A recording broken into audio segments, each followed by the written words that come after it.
All right. Hey there, Mark Brown. I hate to say it, but this is a public service announcement. And it comes from a deep place of frustration as being a speaker coach. Yeah, sometimes topics are easy to come up with.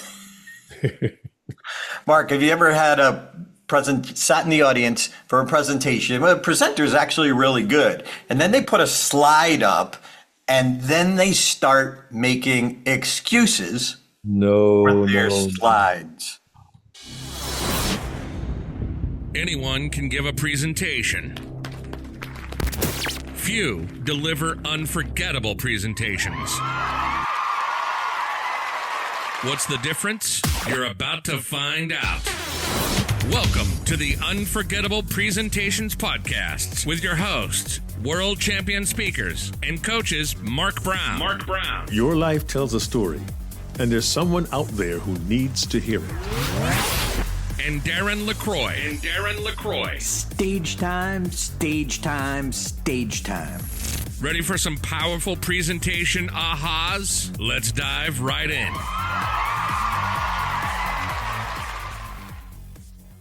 Mark, this is rampant in the professional speaking world, but multiply it by 10 times in the corporate presenter world. I know. Darren, I see this. I remember when you and I were in Europe about 9 years ago, and we saw a presentation by one of the executives, pretty high level in a very large company in Europe. And we saw the slide included graphics. It had lines drawn from one country to another country. It had verbiage in like 8-point font. And we said, how do you do that? And we came to find out they actually have a team, a separate department that prepares the slides for the executives to present with.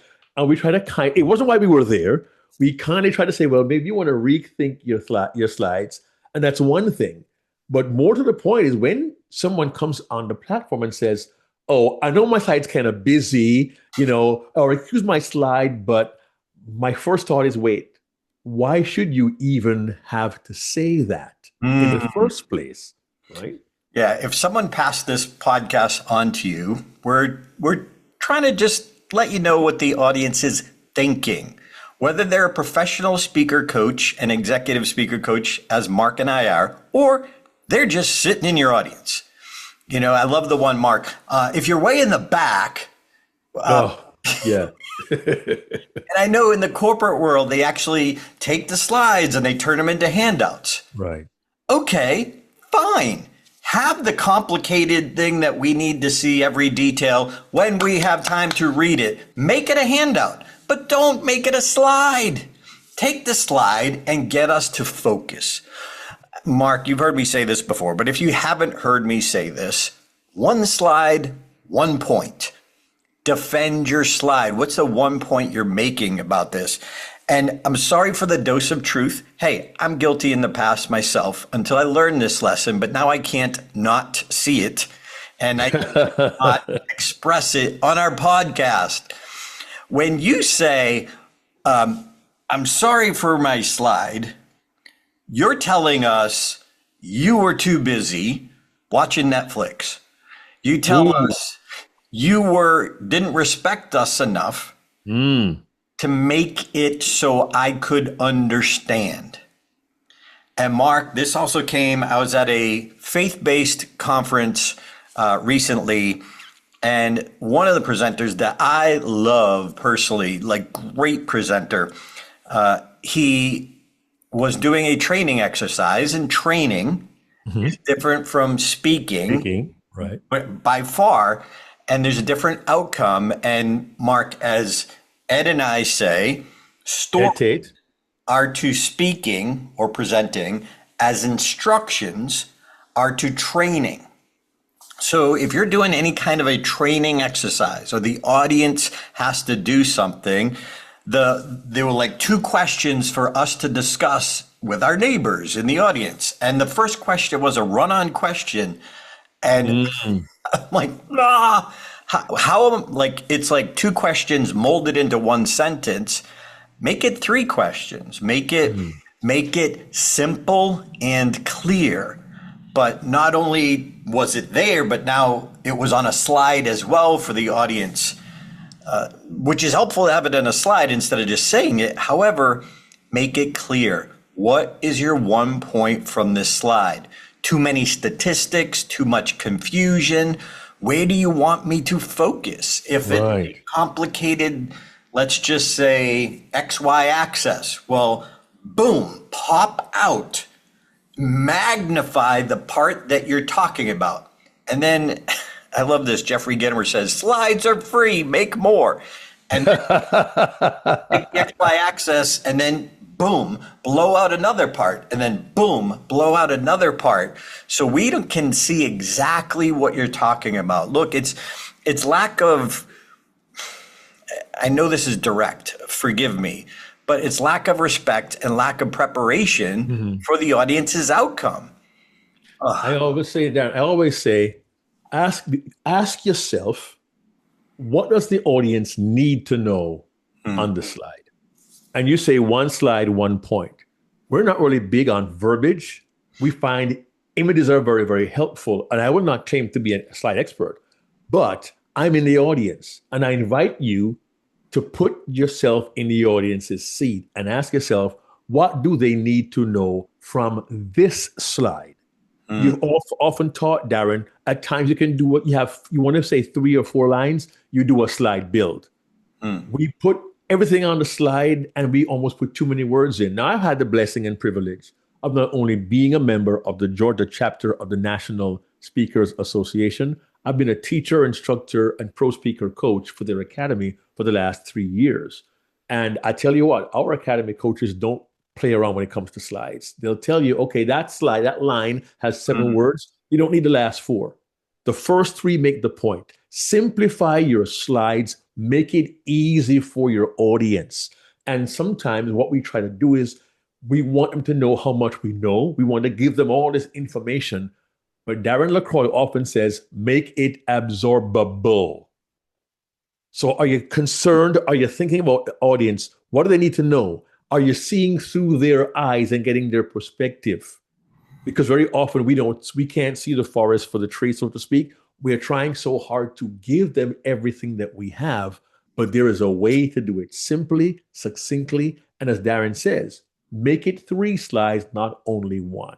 Decide what's important, and then decide how the audience receives it in your slides.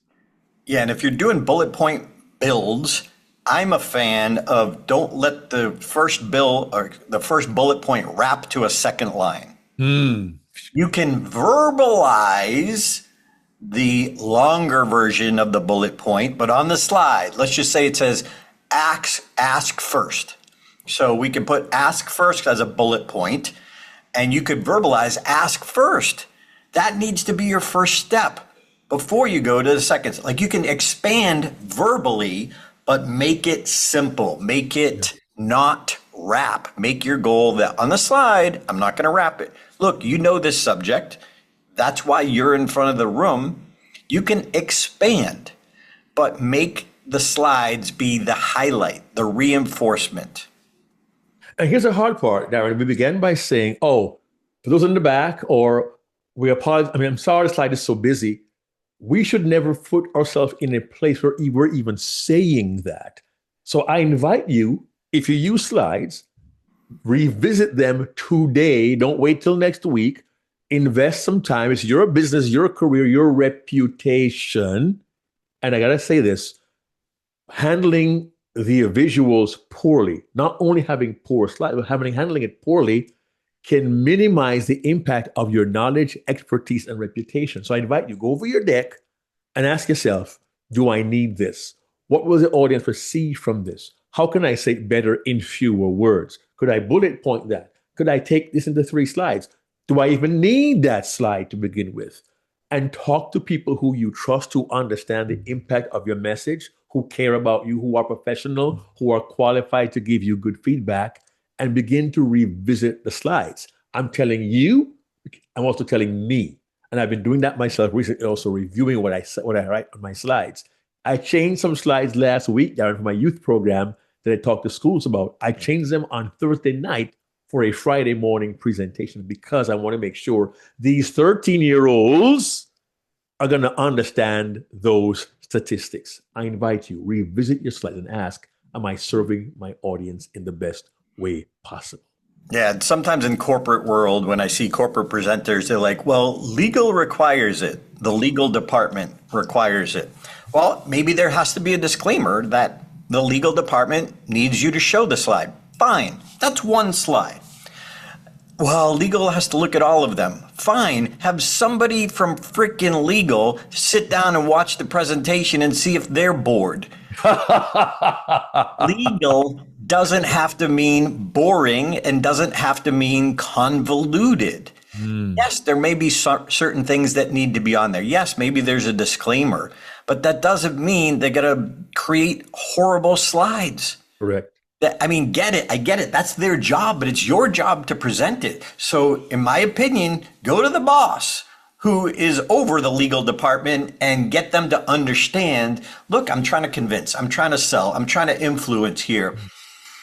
Have somebody in legal understand what our job is when we present. So together you can make it not only legal, but make it influence. That's why we're there. That's why we're there. Then Mark, you know, my first client from Boston, a big search engine optimization company, I would sit with their executives when they go before they go and pitch their company to big companies. And I would sit with them and I would just, okay, defend your slide. I'd cross my arms, defend your slide. What's the one point of this slide? What's the one point of this slide? I understand. Let's fix it now before you go in front of the whole market where you're the top dog. We want to get you topper. We want you to be a top dog, but get topper so you can get more clients and help more people. But each slide, a lot of them were confusing, but they needed me to call them out. I get it. If they weren't trained in this area, that's one of the reasons we're doing this episode. Consider the audience absorbability. I don't know if that's a word, Mark, but. Yeah. One more thought. There may be individuals who happen to see the podcast or hear the podcast. They see our passion and they work in legal. And they might feel a little bit, harumph. What do you mean? Please understand, we're not saying that legal is not valid or legal are being stuffy. You have regulations. What we're asking you to do is consider, how can we or you, within the framework or under the umbrella of your legal regulations, still provide information in an engaging way that will not cause people to check out and go to their mobile devices because the slides are too long and boring. It may be a matter of slide design as well, which is why we say, consider what the audience sees. Can they absorb that? Must they get all that on one slide? Matter of fact, Darren, last week, Friday, I had a slide I've been showing to young people for the last couple of years. And on Thursday night, I was giving talk on Friday morning at 8:15. On Thursday night, I took one of those slides and it had statistics for teens regarding teen bullying and teen suicide. And I said, that's too much for these kids. I made it into two separate slides and it was much more effective when I did it on Friday. I could see the reaction. I could get the silence. I could, ooh, I had too much on one slide. These are 13-year-old kids, Mark, duh. So what I'm saying to you right now, friends, I did it myself. Not to brag, but to admit I was also guilty myself. So this is very timely for us to share this with you and to inspire you, to invite you, encourage you, and maybe prod you to revisit your content, how it's laid out from the mindset of what the audience hears. And Darren says, right, look, put the slide together, have legal come to your presentation and ask them what they think when they are in the audience. It might be informative, it might be instructive, might even be inspirational. Have a come to Jesus meeting. Look, if you're working in a legal department, the company needs you to stay in business. Yes. And the company needs the sales team to pay your paycheck. You gotta work together. So please, no, legal requires it. So anyway, that's my soapbox for this week. Have the respect of your audience. If a slide is busy, fix it first. Like, yeah, it's your reputation. Exactly. Don't be that guy or that girl or that executive. We don't want to ever hear you say, excuse my slide. Mark Brown, take us home. Friends, you have so much knowledge and expertise to share. Do your best you can to serve your audience. And if you do that, chances are somewhere down the road, you might end up being unforgettable. To guarantee that, join us at stagetimeuniversity.com, be a part of our community, and hopefully together we'll all become not only good, not only great, but unforgettable. We'll see you next week. Pass this on to someone who needs it. Hey there, this is Darren LaCroix. Thanks for checking out this podcast episode on YouTube. If you want all of them, not every one is on YouTube, check out your favorite podcast platform so you don't miss an episode.